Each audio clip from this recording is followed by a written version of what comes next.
articulate a little bit, but yeah, you're good, man. We should be live now, I believe. So, welcome back again. I know, brief pause there. Apparently, my microphone wasn't plugged in, and I didn't realize it. So, welcome back. Skill, Lono got a gun, and Irish is with us now. So, today we actually have a really awesome podcast. Obviously, E3 just happened, and we have a lot to talk about. First off, I want to talk about the Microsoft conference and what they did, and we'll go ahead and get some opinions after here in a minute. But I think the Microsoft presentation, and I'm trying not to look at this, in any sort of bias. Obviously, I own an Xbox One, but I don't want to be biased at all. But I really think Microsoft did a lot of things right. They went back to the backwards compatibility, and with the HoloLens, and they did so much with the what do you call them, the exclusives. I was gonna say pre-orders, but the exclusives, and just the way that they handled their overall conference, I think was a real win for them. They might not have won the entire year of 2015, but I think going forward to next year, it's really looking solid for Microsoft. Hold on while we try to get the call back. Oh, that was Irish. Okay, well, see you later, buddy. Is he still there? He's lighting up, but yeah, I think what they did was pretty solid. I mean, what do you guys think? Well, backwards compatibility automatically just you're gonna get your favorites back, and anybody in the community that might have been dragging their feet or holding back on upgrading to the new console, now that excuse went away. I found that, when I first got my Xbox One, a lot of my friends were on the 360, thus, I couldn't play with them. Now you're finding it's starting to tilt to where a lot more of your friends list are on the One and less are on that 360 still. So I think, it's definitely motivation for anybody that wasn't gonna hold back. I'm kind of most excited to just play some of those games with your buddies that you definitely connected with them on. There's certain games that I play with my friends that was pretty much like growing up times. When you played Halo 2 or beating a legendary campaign, you remember the friend that you beat it with. Kind of. So to me, it's one of those things where you can kind of go back and relive some of those memories that you wish you still could rekindle, I guess. But yeah, the backwards compatibility to me was there's kind of two ways of thinking about it. Microsoft definitely is hitting the gas pedal on wanting to satisfy the masses at one time. This is one thing that they can do that pretty much makes everybody in the community happy, which is really rare to find, like something like that without making things free. Or, what I mean? They can still, and again, I was wondering, is this going to change the market at GameStop for those games that, like, we were trading back? Are they worth, or essentially, are they worth a lot more now? So it's really interesting. And I worry that it might not be future thinking. Maybe Microsoft is trying to bank off of what they did really well last go around, but then again, there's other ways of thinking. Yeah, I mean, I would say that I think it's part of a long-term plan. We were talking about this a little bit before the stream started, to close the gap on the sales difference between them and Sony, because all those guys, I mean, they're going to flood over. There's millions. The one article I read had the numbers, and it was pretty significant, the projections that they're thinking that are going to come over. The other thing that I forgot to mention is Microsoft knows there's a ton of people that have been waiting for a new Halo to switch to the new system. So they can kind of like full steam ahead have this flood of Microsoft fans come over and really heavily saturate. That's why it's timed with the holiday.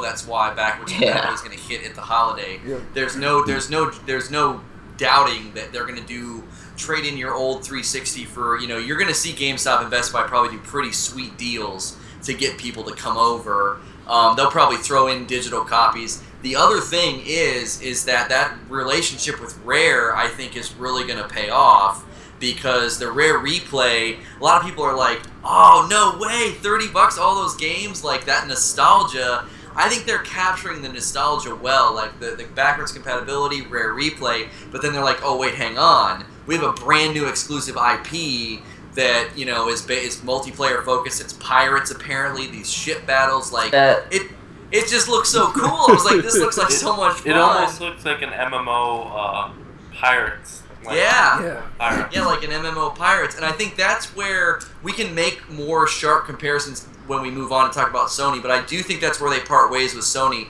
Microsoft focused very heavily on exclusives, winning people over with that nostalgia, but every game seemed, the big games had a multiplayer focus. Halo has co-op multiplayer. That Pirate game has multiplayer. The Rare, I'm forgetting a game. I had all the multiplayer games in my head and they kind of left, but like it was almost like every game they talked about that was like a big game coming had that multiplayer focus. And that's a big difference between the really big titles you saw in Sony's press conference. And I think that's where they're sort of parting ways as consoles and becoming more distinct in their identity. And then I think that's going to, when you think about the Microsoft crowd, that multiplayer appeal is there from Call of Duty to Halo. Because when they were asked about that Call of Duty deal that Sony got, like the DLC first and stuff, the Microsoft guy was like, more people play Call of Duty on our system than all the other systems combined. So like he wasn't even worried. Yeah. And they've got Halo, so I just think they know. Look, we're the multiplayer kings, and I think that's why they focused on it. Yeah, definitely. I have to agree with all points all around. Definitely the Rare collection was a great thing for them to pull out. Backwards compatibility, was something I did not expect at all. And to throw that in right after Halo 5 was like a 1-2 punch knockout. It was perfect placement. How'd they keep it quiet? I don't know how they kept that quiet. Yeah. But, so kudos to them. But I got the Division beta.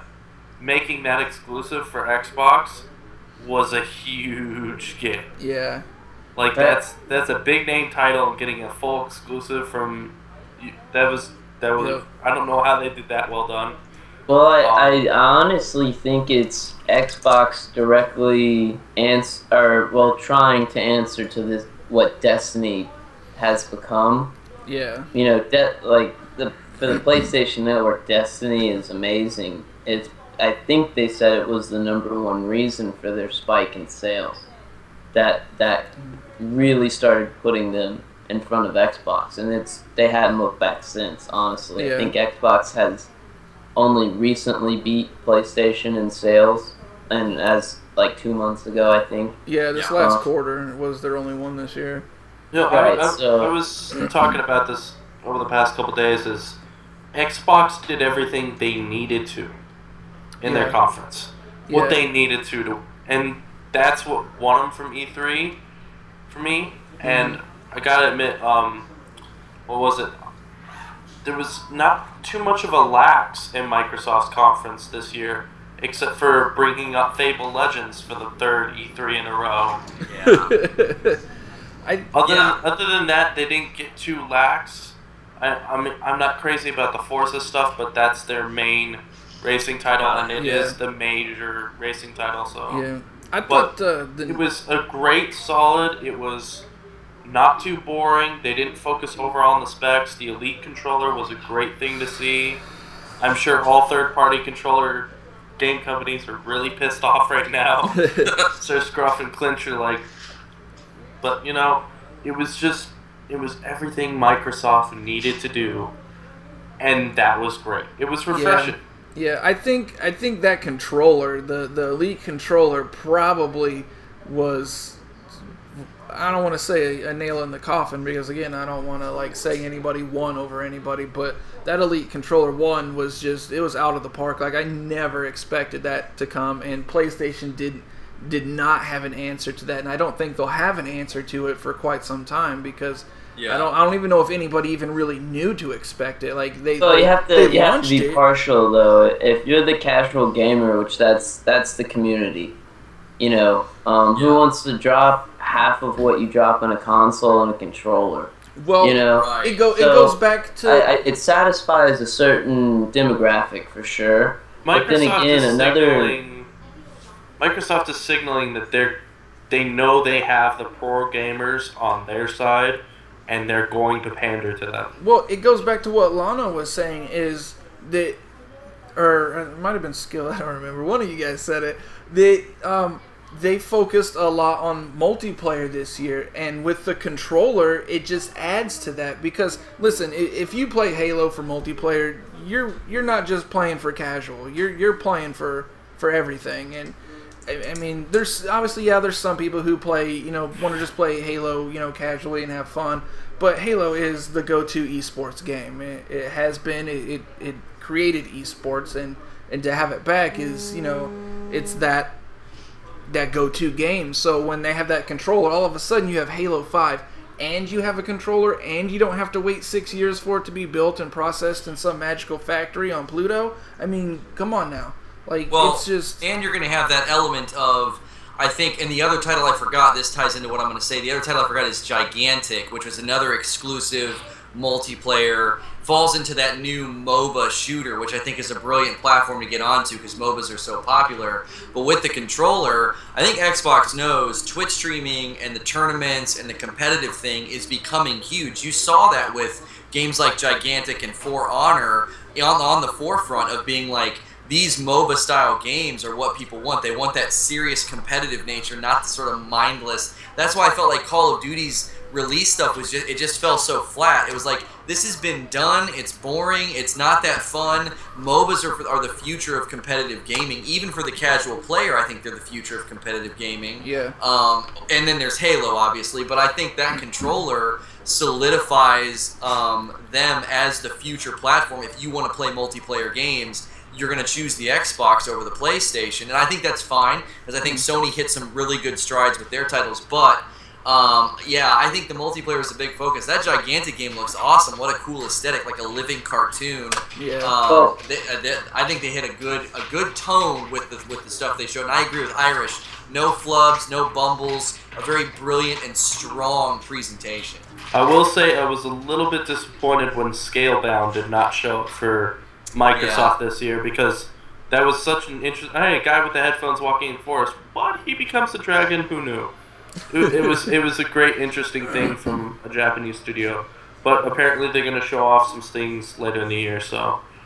But what I was wondering about the controller, and like you're saying you're worried about these third-party companies, is, most times I believe you get a 90-day warranty with a controller or a headset or anything from Microsoft, and that accessory has that 90-day warranty. With these other third-party companies, most of them sell a lifetime warranty and things like that. Most of them sponsor the pro gamers, so I don't think they're necessarily shaking in their boots. The only thing they're worried about is just losing the random sales that they probably would have gotten to Microsoft, with the kid that's going to GameStop, because they're not, they can't sell their controllers in GameStop, or they're not big enough probably. But it just makes me wonder if Microsoft is going to have extended warranties to go with such an expensive, controller that has lots of moving parts. They would be stupid not to, honestly. If they put in the time and effort to build such literally an elite controller, I think it would be stupid to not have at least a 3-year warranty, even if it was a 3-year limited warranty. Because obviously, if someone rages and just football spikes it on the ground, that's your problem. The controller isn't designed to be spiked into the turf like a football. But if your thumbstick breaks or your paddles break or something like that. Let me put it to you this way: we all kind of seem to like it. Like I've owned third-party competitive controllers. I live and die by my Scuff. Honestly, it's my favorite controller. But it makes me wonder now, are you going to buy the first generation that comes out? Are you going to wait till you see the half-an-hour review on YouTube? Or are you automatically all in right now? I'm going to drop allegedly $150 on this new controller. And honestly, do we know if Microsoft's ready to make a competitive side? Like, did they contact the pros and say, what do you want on a controller? Or, I think they probably nice. did. Honestly, I think they probably did. Microsoft's not stupid. They're not just going to put out a controller and be like, "Here, guys, have fun with it." I'm sure they've consulted some of the top pros, and they've probably been testing it for a lot longer than we even know. Just to make sure that it's right. I don't see them doing all this work for a controller and it being kind of expensive. $150 is a lot for a controller. Especially if you're kind of new to esports and whatnot. It's expensive for a controller, but for looking at it from a competitive, like from my standards, that's actually pretty cheap. For my Cinch, I paid almost $200 for it, so it's like it's actually a good price. I just think that there's probably going to be they're going to give a bunch out for free because they want the reviews to be out before it goes on sale or whatever. So people are going to see the reviews, people are going to use it and be like, hey, either it's good or it's bad, depending on what they think. So we're going to see reviews before it's even out, as far as what some of these pros like maybe I don't know if Optic would, they have scuff. But some of these other pros that either aren't contracted or whatever, they're probably going to get some of the big YouTubers. They'll end up getting controllers, I think, and we'll see reviews weeks before and make your decision on that. But yeah. So based on what we know right now, are you ready to fork up the money and get one, or are you gonna hold off? No, I'm gonna get one. You're ready for that? Yeah, because I think. What about you, Lano? Are you just gonna hop in and get one, or? I think I'm gonna hold off because I've never done the competitive buy a third-party controller with the hair trigger locks and all that. The remapping of the key, the under button sounds cool because I know sometimes when I'm playing, taking a finger off a joystick, I know there are times where I die.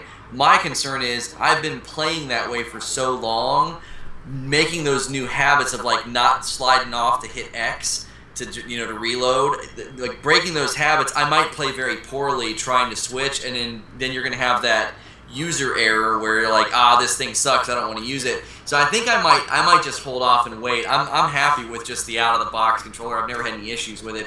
The trigger lock, the hair trigger lock does seem appealing though, especially if Titanfall 2 really delivers. That'd be a game I'd probably play pretty heavily on the multiplayer because I enjoyed the first one so much. But yeah, I'll probably hold off. Even reviews won't help me that much, just again because like I said, I don't know if it'll jive with my play style. Yeah. Irish, are you all in? I'll probably read reviews and then probably buy it. See, I'm personally a person that when I see something new coming from a large company like this, I am almost a skeptic the entire time. They almost have to win me over. They have to win my money by showing me that the product is very sturdy. And that's when I look at that thing, I just look at it hitting the ground and those battles going everywhere, and I'm nervous. And I really am crossing my fingers they make a very good product. And which, kind of brings us to the big topic of, where we're comparing the PlayStation conference versus the Xbox conference, and they were really different this year, and to me, it's really good to see the competition being dynamic and not just staying static in what they do and what they do good, Yeah. To me, what PlayStation really has to offer is these exclusives. Their exclusives to me they're opening the door to many more games that they're going to be on their console, many consecutive games and storyline games, and to me it looks like PlayStation knows that they have the community, so let's keep them by making new products and new storylines and new genres, and you know what I mean? And Xbox to me is, let's make our people happy so they don't switch over to PlayStation to experience these things. You know what I mean? Yeah. And that's what, to me, that's when I go into this almost knowing that PlayStation's got the bucks to beat us, or, convince me to go ahead and buy the PlayStation 4. And there has been times where I was like, man, I really want to see what's going on over there. But out of just dead loyalty, to the gamer tag and everything, I don't do it. You know what I mean? Because all my friends are on this one and stuff like that. Yeah, I think that's a big part. Is like if you don't have like online friends, then it's really a matter of what you want out of it. But if you have like a group of friends and you're all on one console, getting everybody to switch over, like if all your friends are on Xbox and you switch to PlayStation, you're gonna have to start all over with new online friends, and that's just nobody wants to do that. It honestly takes years. I think my gamer tag I've had for 11 years now, and it's one of those things. There was a point in time where you had to like remove friends to add new friends back when it was just the 100 limit and stuff. And it's funny who's lasted throughout the years and whatnot. But yeah, it to me, what PlayStation is really doing well is opening up whole new titles and whole new genres on their side of the turf only. Yeah. That we don't. It's hard for us to even argue. Like, to me, it's like, oh, we're getting all these games that we already know we love. The Division is pretty amazing, and the beta for that is a really big get for Xbox, like we said. But to me, on the PlayStation side, they have just so many good games right now, and new games that we don't even know are bad or good yet. You know what I mean? It's all speculation. It's all based on these cinematics. Well, and there's quite a bit of the Sony fan base that when The Last Guardian finally showed up that said, I don't care, I'm getting it. Exactly. You know what I mean? I mean, that basically turns into art, because that's what Shadow of the Colossus was just a beautiful game, and it turned into art, and this game will most certainly be the same. Yeah, go ahead. Well, so the argument that we have is, well, the Xbox community is taking multiplayer to the next level. And to me, PlayStation was sending the message that we're taking your experience to the next level. Yep. Whether it's on the story or in the multiplayer, it's a new experience. And there's a lot of risk in that, because some of these games might fall flat, and I kind of look at them and don't know if I would even buy them if I had them, but I would definitely watch more YouTube footage or Twitch footage of these games if they were on my console. Yeah. You know what I mean? And here's the thing, that really where Microsoft starts to split away from Sony in a big way is everything outside of console games. Like, everything that they're doing outside of that. Like, if you're a member of the preview program, which all three of you should be now because I sent you guys invites, is that there's an app that is for... it's like projecting you can project your tablet or your phone or anything straight to your Xbox. My phone in particular, I have a Galaxy Note 2. It doesn't seem to work right, but obviously I let them know that so they could fix it. But in theory, you just go to your devices on your phone or tablet or computer even, and it'll just project straight to your Xbox, so you can stream essentially your PC games, your tablet games, your phone games onto your Xbox. And if you have a capture card, then you can stream it, and then all of a sudden here's a new genre of video games and tutorials and YouTube channels that are going to explode off of this, all because of Microsoft. It's a whole new thing that they're doing. It's not even related to actually games from the Xbox. It's just what they're doing is so... I guess it's more advanced than what Sony has even thought of, because Sony's nowhere near being able to project your phone onto your PlayStation as far as I know. I mean, I could be wrong. I've been wrong before, but... Well, I think Skill nailed it, though, when he said that they're focusing more on your experience, because I kept kind of telling people that Microsoft seemed to focus on the exclusives and the multiplayer, and Sony was focused on the aesthetically distinct and graphically strong games that are just like, whoa, I've never seen this before. Those are necessarily typically single-player games, which is understandable. Yeah. So I think he's right. I think they're focusing more on the experience. They're not really worried about that entertainment factor. They're not getting those deals and those apps where they're like, oh, watch your TV, like, throw away your cable box. Like the Xbox is becoming this all-in-one entertainment system, which I think that's why they're going for the Windows 10 thing. I think that's going to be a big deal. I think the Oculus or the HoloLens presentation was that was mind blowing. That was mind blowing. It was like you can play Minecraft on your table. Like we've seen pictures and imagined how it might feel, but we got to see it. Yeah. And you know what I'm saying? It's like this your whole family has a way that they can engage with entertainment material, and Sony's like, no. If you want the newest, coolest, most incredible looking experience of a game, that's what we're offering. Because they came out swinging with The Last Guardian, Horizon, and No Man's Sky. Like these are games that you're never going to see games like this on the Xbox One. I'm an Xbox guy, but I kept telling the guys in my stream, they're like, why are you kind of being hard on Xbox? And I was like, because they can't play games like this.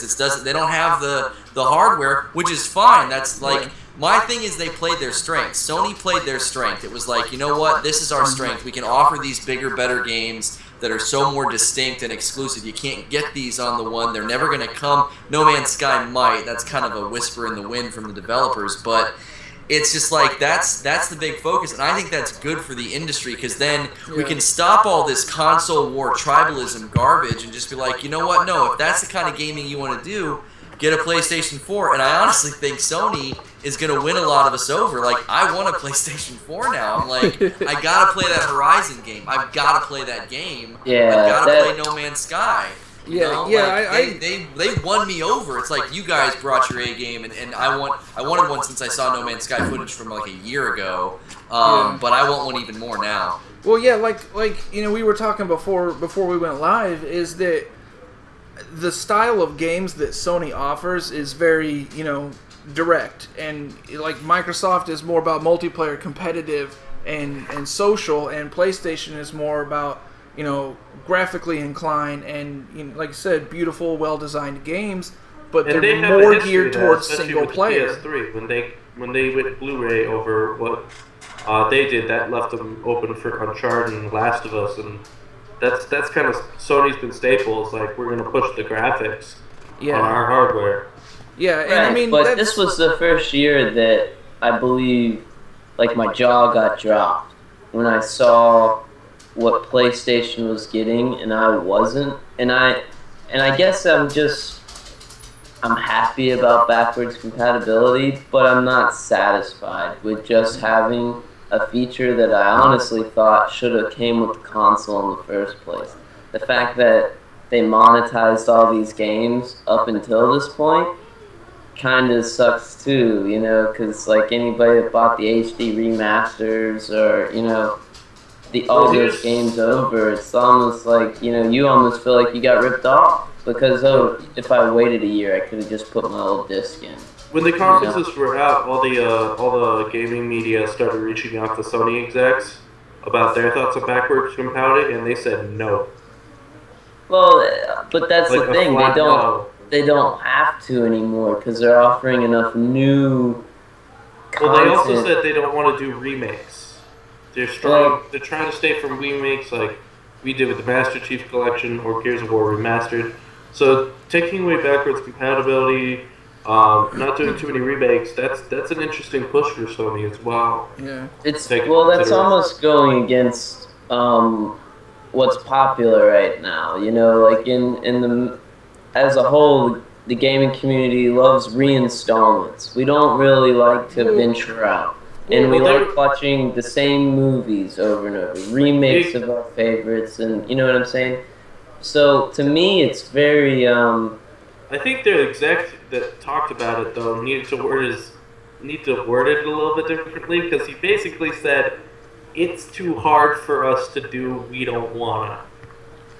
He literally said it's too hard to do the backwards compatibility. Microsoft said the same thing. That basically means our risk assessment is that this won't be profitable. That's what they're saying. Like, we're going to invest all this time and we're not going to make any money on this, is what they're saying. Yeah, I guarantee you that if it becomes a success for Microsoft, next year you'll see it with PlayStation 4. Guarantee it.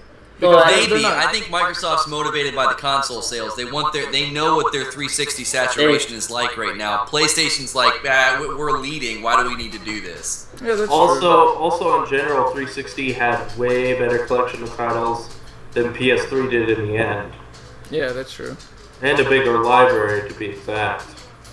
Right, but once again, that to me, I'm ready for Microsoft to be the future, like the future in console gaming, not just bringing back the old hits and trying to relight what they, Well, we do know 360's not getting any more games, though.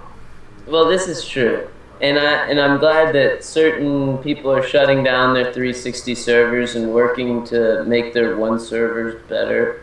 And to me, it's very risky going in just with that, what I see is gonna happen is PlayStation's gonna keep making more graphically inclined games that are just jaw-dropping. And to most people, you want to experience what you see on Twitter, and you hear the guys are just saying. You see a screenshot somebody took from their PS4 share or whatever, and I look at what I'm playing, and I'm just like, man, I really wish I had that graphic power. And I go into these situations like I smell roses and ask where's the funeral. So, as an Xbox fan, I'm a diehard Xbox fan. Believe me, I know that everything I've been saying is, counterdictive to that. But I just think with these new titles coming out, you're going to see maybe people that, have both consoles. I know a lot of people do, just because you want the best of both worlds. But it's going to be interesting to see if the Division is really going to favor the Xbox console, maybe with, what Destiny did with weapon exclusives and things like that. I know it hasn't hindered my experience on the Xbox not having Hawk Moon, but knowing it's out there just kind of, I'm just waiting for Taken King to drop so I can finally get it. Which brings me to another point, is timed exclusive. It's this new thing that's kind of becoming more and more common with all these games. Is we're going to pick one console to favor, but it's going to be for a time, and you'll probably end up paying for it at the end of that time in some expansion or some form. You know what I mean? So yeah, it's interesting. They're very brilliant in the way that they can find ways to kind of nickel and dime us in certain ways. But if I wanted to finally get Hawk Moon, but I really didn't care about the new content, I just wanted to use Hawk Moon in the Crucible or something like that, I'm still going to have to drop the same amount of money as somebody else that wants to play the entire expansion, and you know what I mean? So it's very interesting. Timed exclusives feel less like a marketing mechanic. It doesn't seem like it's a marketing mechanic to sell a console. It's more about entrenching loyalty. It's like, these are the perks you get as a PS4 owner, and it just creates this arrogance of we get all this great stuff and you lowly Xbox players don't get it. That's why I don't like it. I just don't think it's healthy for the community. It's like you're just creating more of this unhealthy tribalism, and it's just who cares?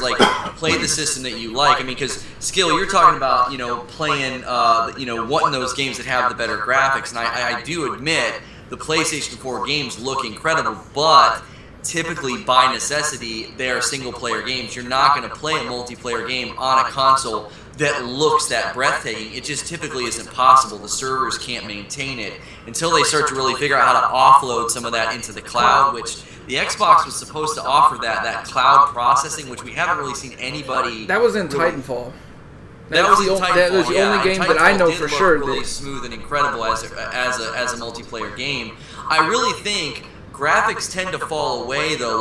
One of the reasons Xbox 360 became a dominant force in the console wars was because of multiplayer. Like that's what carries a console, because the single player game, you're gonna beat it and then you're gonna be done and you're gonna want another one. Not like the lion's share of the community doesn't replay through the game and perfect it and get 100% and do speed runs. Those are fringe hardcore fans. The lion's share of gamers are like, all right, what's next? Multiplayer has something next. It's a new map, or it's another game or another match or whatever. And I think that and you're playing with your friends, so the communal aspect carries it. So I'll be interested to see this time next year, where we get halfway through 2016, if Xbox isn't singing a different tune about their dominance as a console, because I think the single player games look fantastic on the Sony.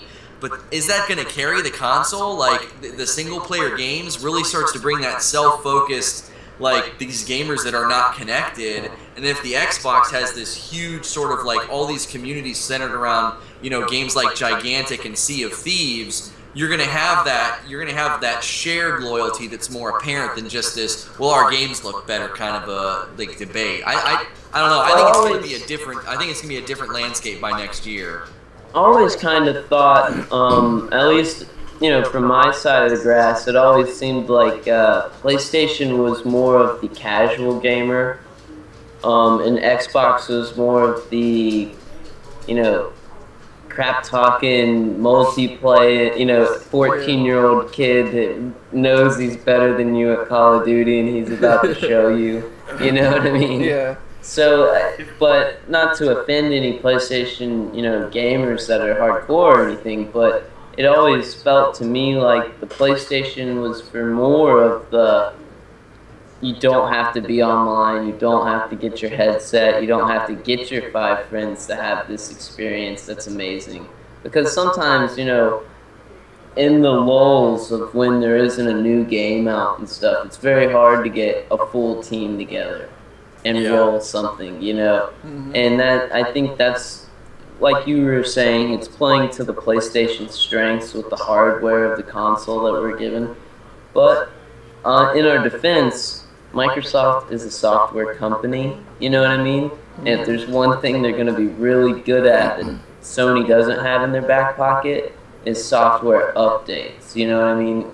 A year from now, they might have these updates that pretty much could get us on the graphic level of the hardware that's in, the thing right now. But there's no real way for you to just slap some new hardware into your console. So I'm crossing my fingers. The new DirectX is supposed to do that, isn't it? Like, we didn't hear anything about it, but isn't the new DirectX supposed to bring, like, a lot of like, to the graphical prowess of the Xbox? I think I've heard that. It's supposed to. From what I understand, is they're supposed to take some of that Kinect power, because they have like 10% of the GPU is set aside for the Kinect. But I think they're supposed to work something out to where, like, it offsets that, like it reduces it and then brings it into the graphics. So they've already opened that up to developers. They've already said they can use that power for their games. There's just, you can't do any like Xbox record that stuff because your Kinect's basically, that part of it's not working. Yeah. This is actually like an update to the software, to the DirectX, like how it processes the textures or something that's supposed to enable game makers to really bring the graphics up a bit. So that's at least what's being promised.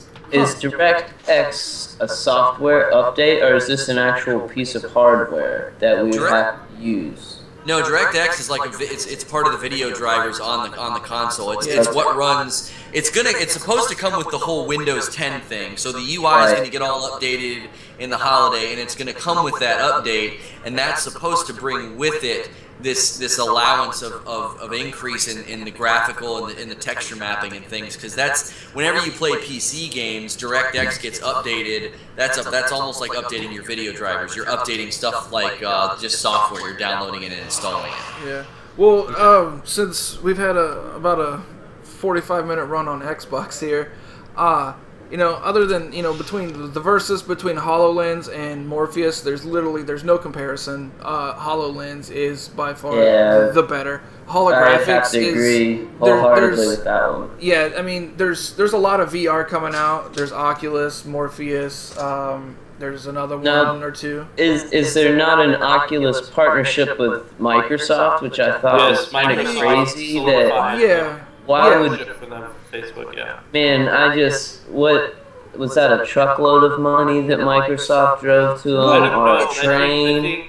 Did they drop the money bomb on their place? Like I don't understand, because Oculus to me was the front runner in this new virtual reality gaming scene. Well, it was the most well-known name, and it's what pretty much if you were to ask anybody over the age of 40 or 50 what virtual gaming was, they might know something they heard on the news about the Oculus. I think Oculus is still, in my opinion, the front runner. Morpheus it's there, but it's not Oculus status. And Oculus, whether they're better than Morpheus, that's to be seen. I just think that they've been marketed so well that everyone knows Oculus. But even that aside, there's the HoloLens, holographics, like. Holy shit, like it's holographics, like it's above virtual reality. Like we haven't even mastered virtual reality and we're already getting into holographics. Like it's just what they did and what they showed between, Minecraft and Halo 5 with the HoloLens. It was basically just pure awesomeness. But, setting that aside, I guess we'll use that into segue into PlayStation. We've kind of hit on, I guess, on PlayStation, like some of their games and stuff, but what do you guys think that probably could have or did seal, PlayStation as a solid, run or whatever? Their conference was overall very good. I gotta admit, I haven't played Shadow of the Colossus, but I've watched a lot of it online. It's beautiful, and I know The Last Guardian's been rumored for like the past 8 years or so. It's been in development for 10 years. 10 years, and that's awesome. I love hearing things like that. When they showed it, it was just like an absolutely jaw-dropping, beautiful game. The axis of Sony is like, there wasn't much oomph when they showed the Destiny trailer. I expected a little bit more applause out of the audience, perhaps for that. And like we mentioned earlier, the Black Ops, it fell short. Aside from all the Xbox players on Twitter saying Xbox or Riot. This is the thing, like, part of the announcement. You're saying that from an Xbox person. You gotta put yourself in a PlayStation guy. Like, I would be very excited to finally get. From an Xbox person, I'm saying that from someone who's like, come on, Call of Duty, you can do better. You've had years. You can always. You finally have got an exclusive on the biggest multiplayer game. You know what I mean? As far as first-person shooters go, and if you can get those exclusives, it's all about money, honestly. But like, think about how many more exclusive camos they can sell on PlayStation now than they can on Xbox at this moment. I considered that, but like when I saw the Xbox or Riot thing and saw how many people were doing it, it's almost, I don't know how many people are going to switch to PlayStation 4 just because of the Call of Duty exclusive one. If they want to switch because of people find Xbox home. Yeah, well, here's the thing: if they want to switch just to get special content over 30 days, like it's literally a 30-day exclusive. You're honestly, you're stupid. Like, if that offends anybody, I truly apologize, but you're stupid if you're willing to go out and buy a new console because you want content 30 days early. It's a very small amount, it's a very small community, but Call of Duty does have one of the largest die-hard communities, that 1% of their community. I don't think they're that die-hard, though. That's what? Well, because you're going to lose... You're gonna lose that cohesion of like usually you can like your badges and stuff sometimes come over, your achievements, your friends list, the people you play with. Like, I think the small margin of people that even do that actually buy a brand new console for what, $400. By the time they're done, they're gonna spend over $400 to have some camo. Like, I don't see this being a good ROI for PlayStation. Whatever money they spent to get that exclusive, I don't see them making anything back on that from an influx of people buying the console. Yeah. But is it for new console sales, or is it almost for thank you to the community? Because that's kind of what I took it as. I took it as this is for people that we already play on our console. We know we have 8-9 million people on PlayStation that play. That's why I said it didn't feel. That's why I said it didn't feel like a. It didn't feel like a marketing mechanic to get console sales, but it was more about entrenching loyalty. I don't think it was about. Yeah. Well, see, here's the thing is, and it's to go back on your point of return on investment. Like they obviously had to pay for those exclusive rights, but are they going to get the money back because they do have a much smaller community base? At least it's smaller, but not fan base is on Xbox. All right, but think about this: PlayStation has 3 sales for every 1 that Xbox has sold, right? So if you can get to me, it seems like they're trying to get that margin of error of PlayStation people that don't play Call of Duty into Call of Duty now. Maybe. And this is a reason why. That could be. And believe me, if anybody's good at making money, it's the Call of Duty franchise. And and by putting the 30 days on it, once again, they hit it out of the park on knowing how to make a deal not seem that great, but still satisfy people and make them give you the money. But to me, if I owned a PlayStation for the last 10 years and I finally got a PlayStation, or if I got a PlayStation exclusive with multiplayer exclusives that I've never had before, I'd be very excited about that for the first time. You know what I mean? Or I might finally go buy Call of Duty for the first time because now it's on the PlayStation and now it's got the support of the devs, and you know what I'm saying? The money's there.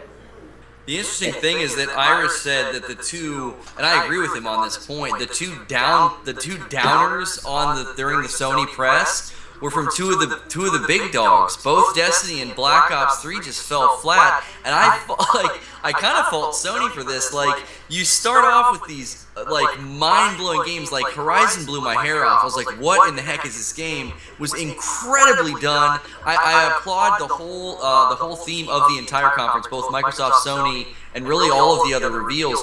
Gameplay was the theme this year. We weren't getting all this bogus cinematic nothing. It was gameplay. We got to see the games. And I think they set up Black Ops 3 and Destiny just to fall really flat because it was like, it's just more Call of Duty. It's not that exciting. And then Destiny, Destiny's kind of already been the big whoa, and then the glitter kind of faded when the game landed. And so it's like you follow The Last Guardian, No Man's Sky, and Horizon, and then it's just like those two games are just like, and then Uncharted comes at the very end.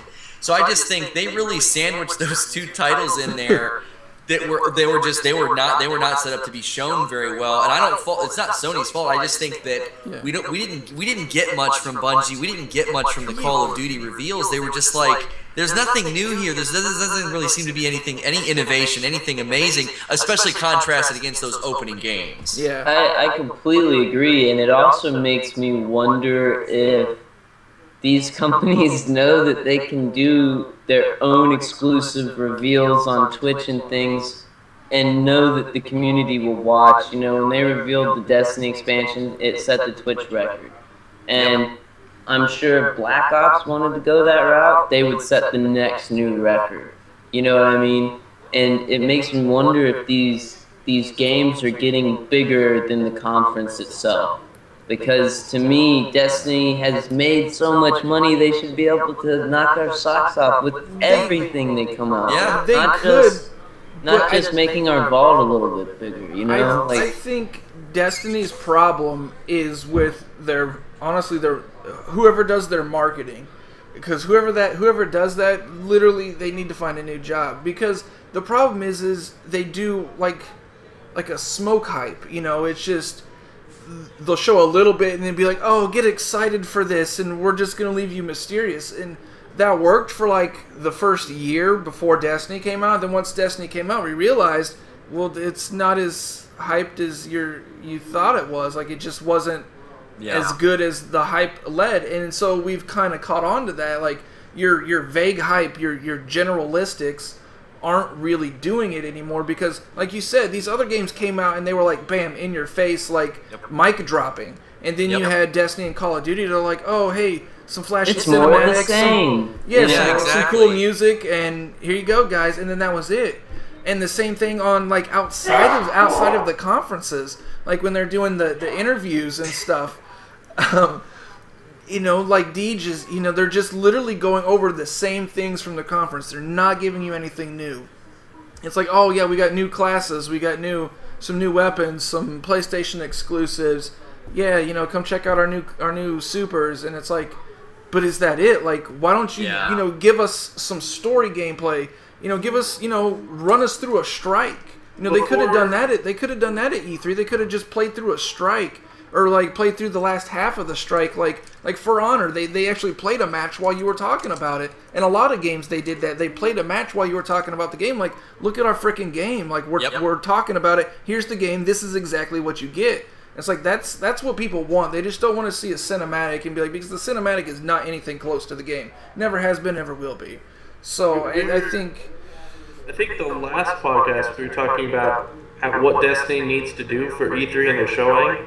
They need to give a little bit more detail, and they failed. Yeah. The Vidar, there was a long video that actually put the content in the best light possible. It wasn't that bad. It was a longer video where you're actually seeing people from Bungie talking about the content, kind of, you know, talking about it. And I thought, okay, this puts it in the best light possible. However, it's not that great of a light. Like it's kind of like, okay, is it $40 worth? And then the price point, we're getting off topic. We'll have to save this for another time. But I think the Sony press conference put on display what I've been saying is going to hurt Destiny. Is they're soon to be not the only kid on the block, and you saw that on full display. Up against other big next-gen titles, they look bland. They look bland and boring. Call of Duty Black Ops 3, same deal. Like, as soon as you get thrown up against the wall, it's just like, it's like watching a really old movie, and then you go and see like the new Jurassic World, and it's like, holy crap, like that contrast is just so stark. It really just downplayed both those games, and once these games start hitting the systems, that was another point I made, was that now it's all about the drops. When these games drop, they gotta have smooth launches, because the landscape's gonna fill, and if your game sucks at launch, you're gonna get bumped off the ladder by the next game behind you, because there are so many good games coming out, and I think that games like Call of Duty and Destiny are in for a rude awakening, because I just think there are so many games that are going to unseat them. Halo 5 multiplayer is going to suck all those Destiny PvP players out like through a black hole. They're just going to vanish. And Black Ops players, I think that they're just going to continue to dwindle. With the 49% decrease in sales for Call of Duty since MW3, I think that Sony. That's the other challenge now for game makers. This will be my last point. The big games. This is the challenge for game makers. When these big games get those pushes, it's going to be really scary. You're not going to want to get thrown into a press conference up against a game like Horizon or No Man's Sky, because you're going to look like chump change. Yep. This is what's interesting, is if Black Ops can't exceed expectations, you're just going to find Call of Duty players going back with the backwards compatibility and playing the one that they like the most. And honestly, if you could think about what the possibilities there with vids coming out of your favorite YouTubers, going back to the game that you originally found them for, or, you know, thought they were funny for, and that's, to me, it's very exciting. But then again, it's also like, you better come out with some good games, because now you're competing with the best games that have ever come out. And to me, you know, Black Ops 3, I was Halo fanboy, Call of Duty fanboy, back to Halo at this point. I kind of, after Black Ops 2, I quit Call of Duty for the most part, and just been playing Master Chief Collection and Destiny, and Master Chief Collection was the sad thing with the release of that. You know, we saw what happens when you have a bad release. The community leaves that game almost immediately. There's friends of mine that didn't even finish downloading Master Chief Collection and just said, I'm going to keep playing Destiny. You know what I mean? So it brings to light now that, at least on the Xbox, you're not only competing with all these new games coming out, but you have to be better than the previous best 100 games on the 360 or something like that. Yeah. You know, so it's going to be interesting to see if any of these games in particular they're gonna see a decrease in sales and an increase in people going back to the old games, the ones that they love. Well, my question, though, about that, I'm interested, because I read an article where they were doing comparisons, and apparently an Xbox One is better at running 360 games than the 360, like the textures and everything. It loads quicker, like it emulates the software, and then runs it better than it runs on a 360, which is really cool. But my question is, what are they going to do with, like, when you go to play Black Ops 2, how are they gonna manage the cheating and stuff? Because those games become a wasteland of cheating and hackers once the next Call of Duty drops. So how's that gonna work? I'm curious, because I know the #1 requested backwards compatible game right now is Red Dead Redemption. So we'll just if they bring a game like Call of Duty, how are they gonna manage the cheating? Because are they gonna still do the old peer-to-peer and just those dudes that have their hacked profiles and stuff? I mean, how's that gonna work? I don't think you can hack as easily on Xbox One. I think there's some sort of security. Like I'm not 100% sure. I'm not a tech guy, and I haven't really followed the security protocols inside the Xbox. But I do know that they've made it a point to really crack down on, like, you know, actual console modding and you know, profile modding and things like that. So I think if they come over from the 360 on the Xbox and try and do the hacked lobbies and things like that, I don't think it's going to be as successful. There might be some that get through, but it won't be for, you know, they won't last as long because it'll flag. Like, something that they do inside the system is pretty crazy, and I don't fully understand it, but I know it's close to impossible to do, you know, hacked lobbies and stuff. So I think when they port it over to the Xbox One, I assume they're going to port it over to an Xbox One server and not just run it through the Xbox to a 360 server, because that'd be stupid, because the 360 servers aren't, I don't think that they would be able to. Assuming. Yeah. But I don't know. It would be one of those things where if the mod is something that ruins the multiplayer experience, I might turn it off. But some mods you have the choice of do I want to put this into my game, or do I want to have this texture added or something like that. And they're really opening, you know, I believe Bethesda opened the door on adding mods to their games, which to me, that's a whole, it's really scary. That Xbox secured. It's really scary for that, though. That's opening a door to... Well, no, you can only do it via your PC. You cannot create the mods on the Xbox. They have to be transferred from the PC to a profile through Windows 10, I want to say. Yeah, well, that would make sense. Through their own map to your profile on Xbox. Yeah, I would imagine it'd probably have to be approved, though. I don't think they would just let you open source a mod straight onto a game like that. Like, I don't. Well, the only game they're allowing it on is Fallout 4 that I know has been officially announced. It's only Fallout 4. They made that clear once they said mods. And as we were talking about this with Call of Duty, I doubt you're going to see any Call of Duties end up being backwards compatible, because those companies have to approve that and have to basically agree to that, because like they have those probably agreements behind closed doors with Microsoft, and those companies, Treyarch, they're like, no, you can't make that game backwards compatible. You're going to de-incentivize purchasing the next game, especially since Black Ops 2 is the most engaged with title. Well, I was under the impression that they would definitely do it in a timed, planned manner in those game roles. Yeah. You know what I'm saying? I thought it wasn't all titles. I thought it was only approved ones. Right now, I think it's only a certain amount, and I think as it goes on, like they'll branch it. I don't think they're just going to dump the whole 360 library. They're going to continue to expand over time. Yeah, I think right now it's like a small, like, I don't know if it's 100 or less than 100 or something like that, but it's only like the top titles for 360 are going to be moved over, which I was hoping to see COD 4. Tell them to time it out then until after they're done selling Black Ops 3. Right, no, I would assume that it would be in a planned format where they like feel like they've saturated the market with all their new sales and Yeah. okay, so what's next? Well, let's not even do an expansion. Let's just bring back, you know what I mean? And so, and if there's anybody that's really, really good at doing those kind of sneaky moves that get your money out, you get your wallet somehow back out and give them more money, it's Call of Duty and Treyarch and, you know what I'm saying? It's Activision is really what it comes down to. Well, and the thing is they've got very, very smart people working for them, you know, and we're the people that keep getting the wallet out, and that's exactly what they wanted us to do. So I'll be interested to see who, and you know, maybe in a month we can look back and say, who do we now think is won in the new console race? Because we get more and more information almost daily from these companies. And E3 was a great start for what's going on. But like I said, I think we're going to end up seeing a Destiny exclusive reveal of them showing the things that we all hated in the comment area during the you know what I'm saying? And they're going to try to show their hand more to satisfy the masses and try to keep us.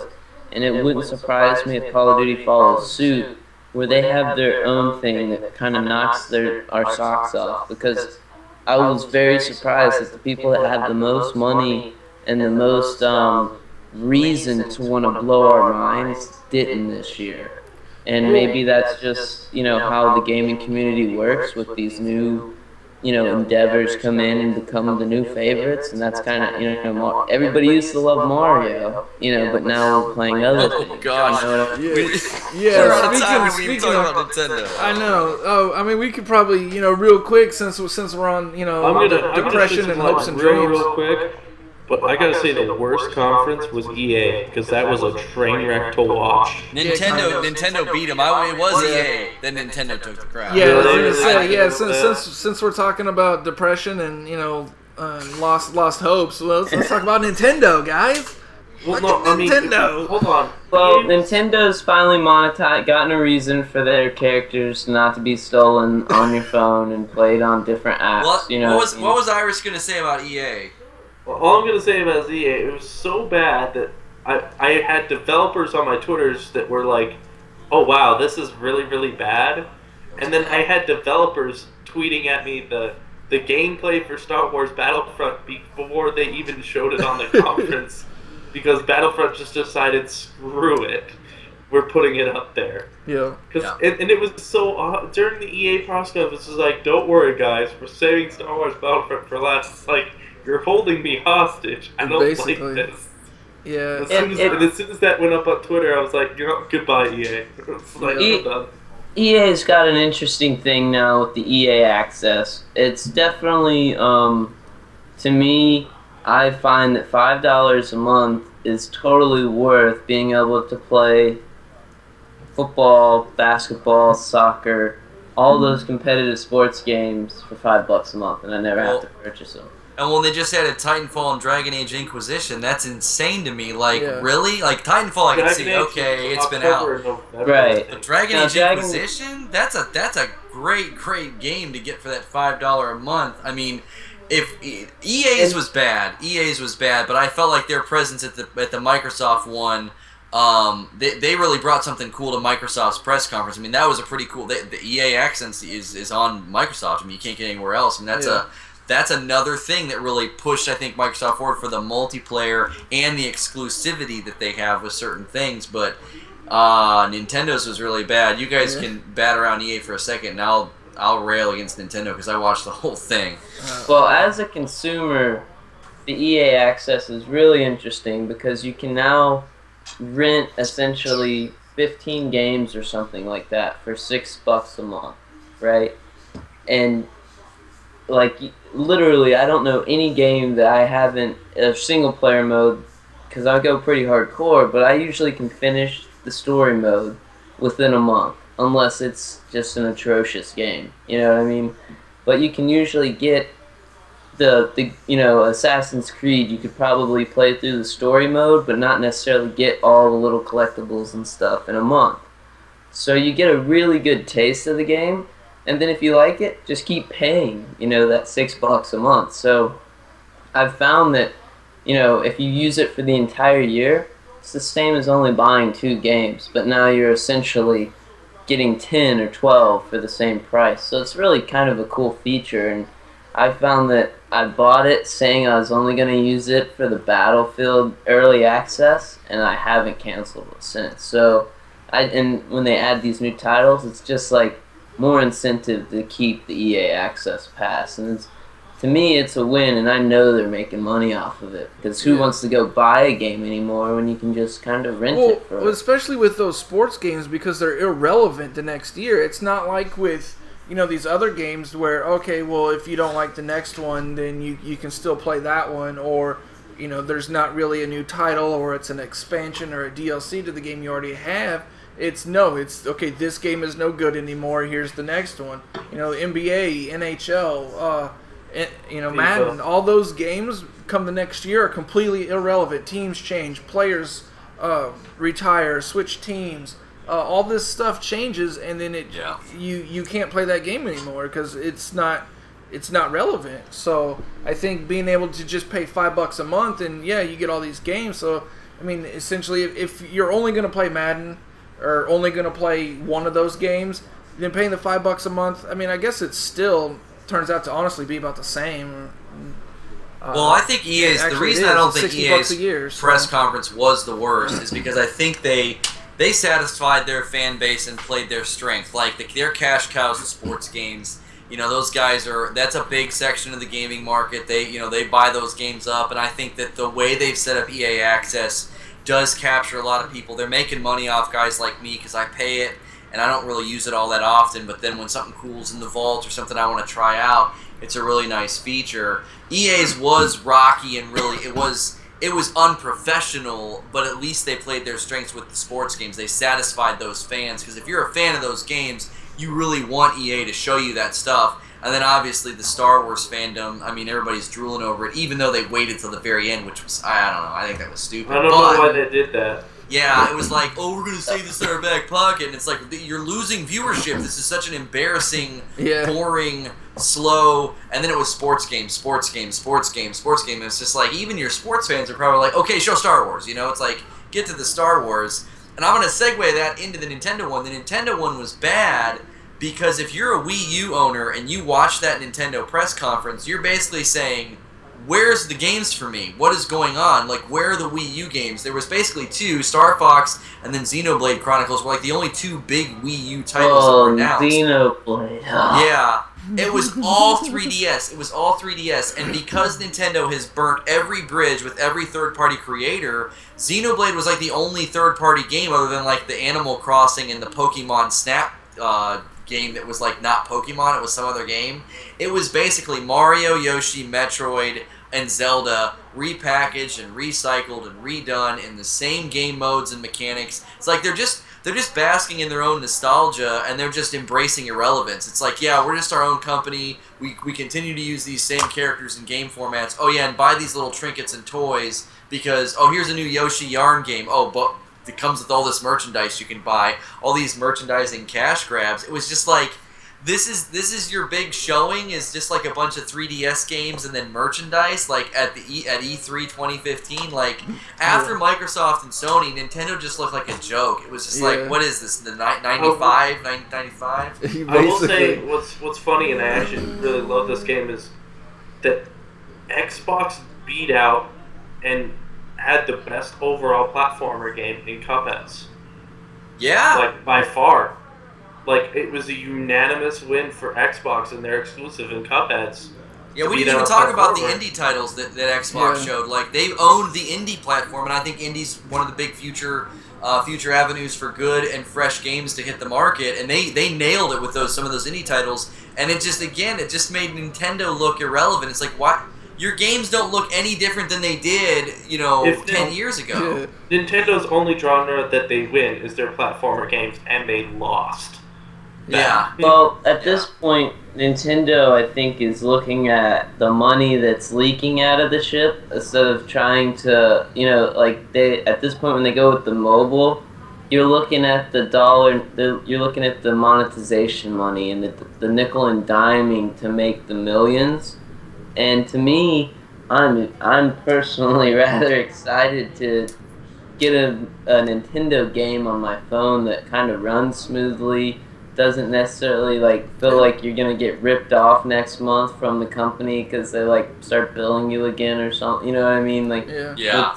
Some of the games that you buy on your Android or iPhone market, you don't necessarily know if it's a very trustworthy game or whatnot. And I'm looking forward to maybe for the first time buying a full feature game, maybe paying $10 or $15 for a game that's going to be just on my phone. Well, I'm not going to lie. Which is very interesting. Yeah, if they offered Mario Kart, like Mario Kart 8 on my phone, I would buy it. I mean, honestly, I would it's speculated that it's going to be an entire network where your profile from your phone goes straight to your console when you get home and sit down.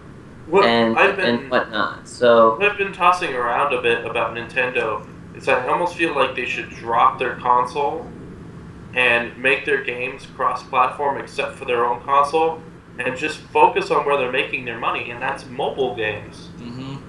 And 3DS is the highest owned mobile. If you transfer Legend of Zelda, Mario Kart, Mario Party, those titles to Sony and Microsoft, they'd make more money than you would get off of people buying them for their own consoles.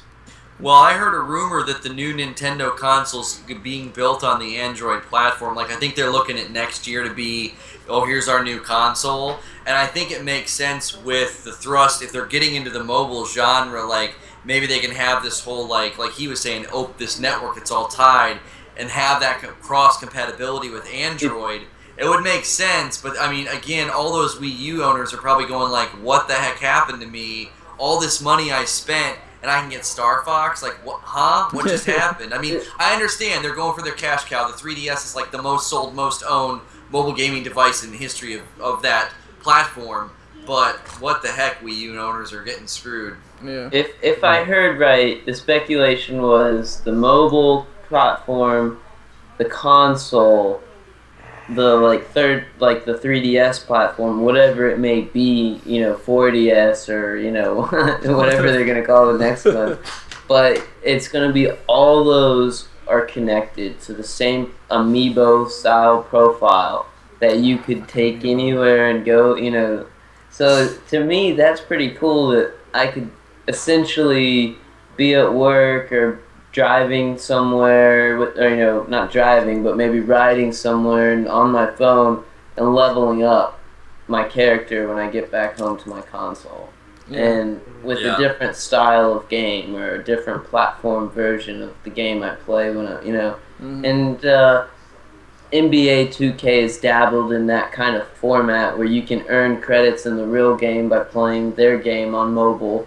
And to me, it was a reason to log on to their game every morning and get the credits, so I could get on the game when I got home and have some extra money. Yep. So it's definitely. I think this is the beta test that we're seeing now, and like we're saying with this new console or whatever we're gonna get that's built on this Android market, you're gonna see an influx of people that have never really been gamers. Might have a reason to become gamers now. The people that are Candy Crushers and things like that have a reason to go and get on this new console and further that experience. You know what I mean? They could be real Candy Crushers. That's a good point. Yeah, because the accessibility and the market share is bigger. So many more people are goofing off on their phones at work, the bus stop, the dentist office, whatever. There's so many, moms, daughters, dads, whatever. Everybody's got a phone that they're goofing off on. So Nintendo may suddenly swing back up in the next couple of years. But this year it was just yikes, so bad. It was sad to see. Again, as somebody who became a gamer because of Nintendo, I got so passionate about it because I was this is just so embarrassing and disappointing to see, and I don't even own any Nintendo stuff. It was just come on, guys. It's what it is it's like seeing somebody you went to high school with who was really successful and then to find out that they're homeless. Is what it's like. It's that's terrible. I mean, it is, because it's like we all grew up on Nintendo. We grew up on Mario Kart, Mario Party, all these cool games from Nintendo. GoldenEye's why I play shooters. Yeah, Duck Hunt, and it's like, and then you just go back to it now, and you're like, I'm so sorry, buddy. Like, what happened? Well, when you think about their big games, like we just said, GoldenEye and Donkey Kong Country, like their big games, their big pull was because they had great relationship with third-party creators, and they ruined all that. Yep. To me, as someone that's like now paying their own bills and like finding out what a dollar is really worth, I just don't appreciate and don't like the whole golden amiibo and like to fully have the experience you have to invest a lot more, which doesn't like Lego make Dimensions. Sense. I just don't. For someone that likes to get the most out of their dollar, there's not very much that Nintendo has to offer me, and even on the third party or on the 3DS and things, there's not very many things that would ever convince me that this is better than my phone. You know what I mean? Or the experience could outdo what I could do on my phone to just tide me over till I can get to a console and have a better experience. Yeah. But well, I mean, I guess to kind of, start to wind this down a little bit, what was your guys' favorite thing or, one take from E3 that really, sold you? I guess, we'll go around, so we'll start with Skill, I guess. My favorite thing from all of E3 probably was, I know you're probably going to echo this, but the Halo really just got me excited. Got me revitalized to play a competitive game and kind of like find my squad and take it serious. So like the Halo definitely has got me excited. I'm personally one of these gamers that almost spends as much or more time either watching people stream games or watching YouTube videos about games or people's perspectives on games. So I'm really excited to see some of these PlayStation games that are going to come out that I'm not necessarily going to have access to playing, but I can get to experience them through Twitch or through MLG or, So that, I guess if there's two things, it's going to be watching people play these games and my favorite personalities playing online and on Twitch and things like that. And Halo 5, that's definitely what I'm going to be jumping into and not really looking back once it drops, Yeah. Lano?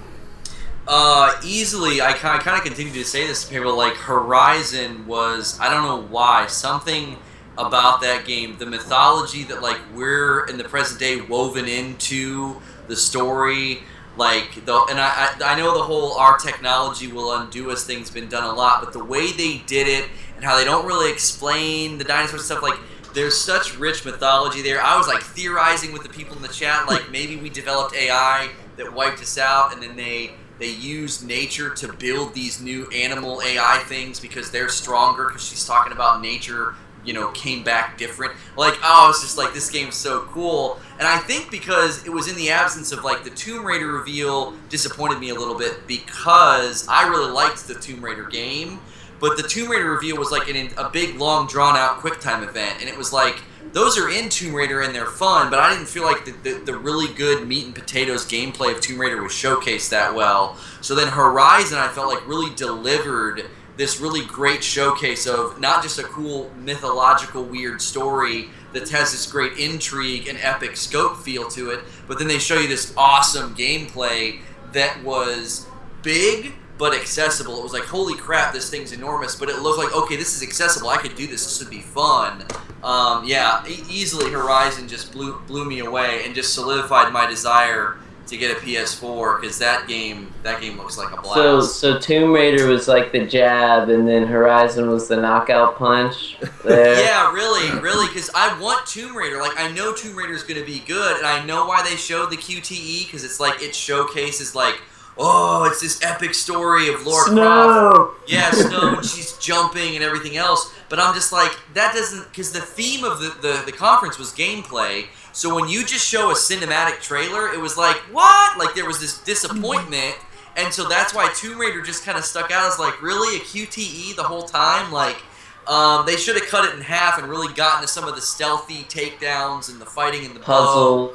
And the puzzle solving is classic Tomb Raider. So I thought that was one cool thing, is like, gameplay was such a great theme this year that if you didn't really bring good gameplay, you really stuck out as like you really didn't show us anything. So yeah, Horizon really impressed me. Which that's a really good thing that's kind of becoming more usual to see now, is they're really starting to show you what you're purchasing before you purchase it, which is great because we're gonna know more about what we're buying, but it also brings in this new aspect of these day one updates where they can kind of change things that you never knew were in the game. Like, oh, now there's like monetized things in the game that weren't in the reviews that they gave Game Informer a month ago.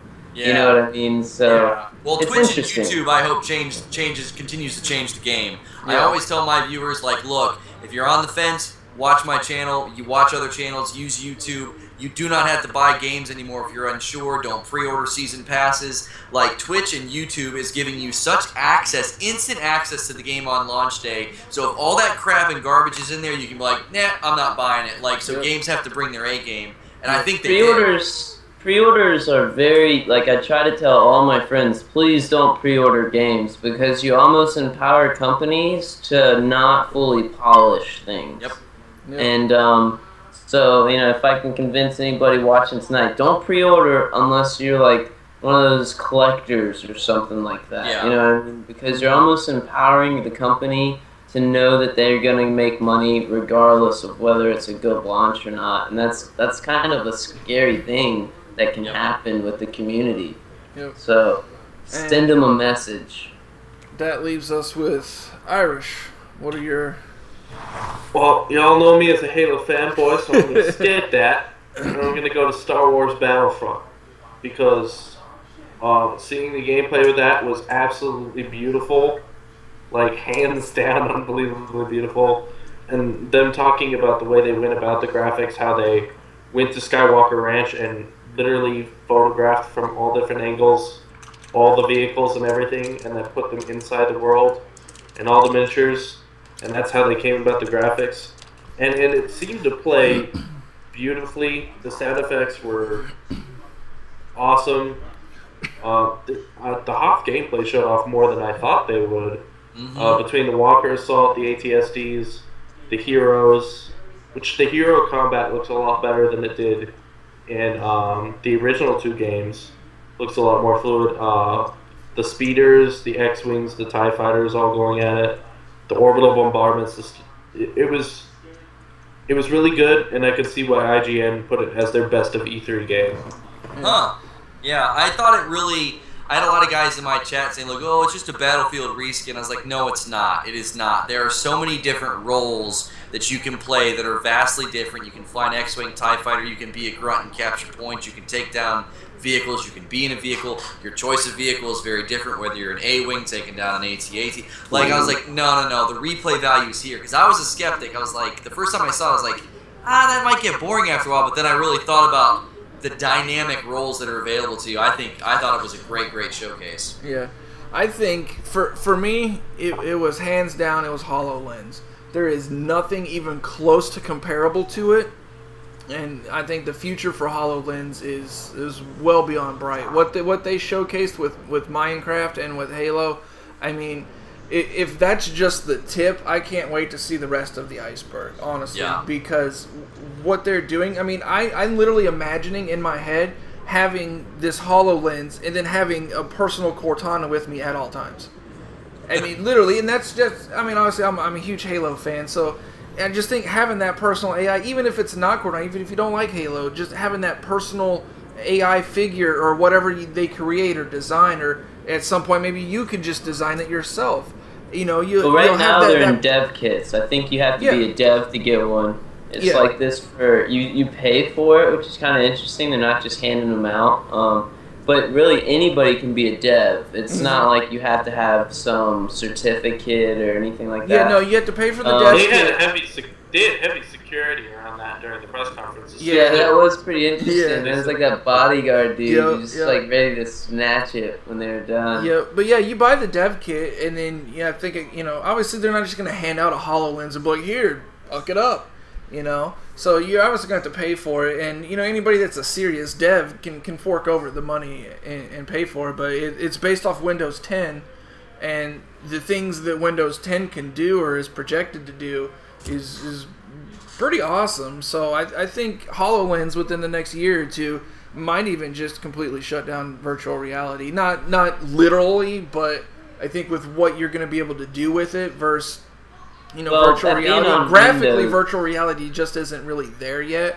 And with holographs, I mean, if you have Minecraft on your table, imagine what other games you can have on Plants vs. Zombies. You play Pong. To me, that was the first time Minecraft really was like intrigued me on a graphic level. Like, holy cow, I can play Lincoln Logs now with the things that I just downloaded on my console. That's exactly. that's crazy. Could you imagine playing old school Pong, like the black box Magnavox Pong with on holographs, sitting there with your friends, and you're just slapping little pong balls back and forth across your table, or something like that. I mean, little things like that, they seem like stupid if they're on a console, but when you put them out in the real world, it's like, holy crap, this is actually amazing what you can do with it. So I think it's going to be awesome. I will say I'm surprised at how well HoloLens performed, because as soon as they brought it out, I was like, oh crap, something's going to glitch, it's going to stall the conference. So yeah. They practice that a lot. Yeah, they actually said that they only brought it in, like, I'm not sure if it was a week or just a couple days before. Like, it was a real quick decision as to bring it in. Really? Yeah, because the Microsoft thing, like, they had just got it figured out and were confident enough, and I think it was like within the week of E3, they're like, yeah, let's just go ahead and do it. Like, it wasn't scheduled to be there until like really, really close. Like, it was a time cruncher, and I was like, it's a good thing they did, because I think it rocked E3. Could have easily really backfired on him. Yeah. You heard the No Man's Sky dude say, he said, this went well in rehearsal, or else I wouldn't be up here, like when he went to a planet.